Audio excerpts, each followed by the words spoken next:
Hello అండి, welcome back to our channel. ఈరోజు immune boosting tea ఎలా ప్రిపేర్ చేసుకోవాలో చూద్దాము. అన్నీ కూడా మనకి ఇంట్లో అవైలబుల్లో ఉండే ఇంగ్రీడియంట్స్తోనే ప్రిపేర్ చేసుకోవచ్చండి ఈ టీని. ఇది మనకి జలుబు దగ్గు ఉన్నప్పుడు కూడా బాగా పనిచేస్తుందండి ఇది.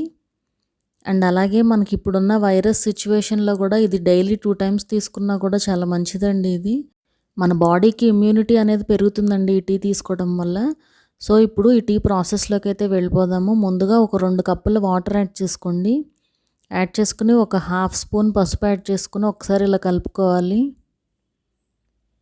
ఈ నీళ్ళని బాగా మరిగించేసుకోవాలండి. ఈలోపు ఒక 6 or 7 మిరియాలు తీసుకుంటున్నాను, ఒక 2 కప్స్కి గాను. తీసుకుని ఇలా కచ్చబచ్చగా దంచి పెట్టేసుకోండి. మరీ పౌడర్ అవ్వాల్సిన అవసరం అయితే లేదండి. ఇప్పుడు దీన్ని తీసుకుని వెళ్ళి ఆ టీలో యాడ్ చేసుకుని ఒకసారి కలుపుకోవాలి. అండ్ అలాగే ఒక చిన్న అల్లం ముక్క తీసుకుని దాన్ని కూడా ఇలా దంచి పెట్టేసేయండి. డైరెక్ట్గా అయినా కూడా వేసేయచ్చండి, కాకపోతే ఇలా అయితే బాగా దిగుతుందని చెప్పి రసం. సో ఇలా దంచి వేస్తున్నాను. ఇది తీసుకుని వెళ్ళి ఆ టీలో యాడ్ చేసేసుకుని ఒకసారి మిక్స్ చేసుకోండి. ఇంకా ఈ టీని బాగా మరగనివ్వండి ఒక 10 to 15 minutes పాటు. ఎంత మరిగితే అంత మంచిదండి ఇది. ఆ ఫ్లేవర్స్ అన్నీ కూడా దిగుతాయి అన్నమాట టీలోకి.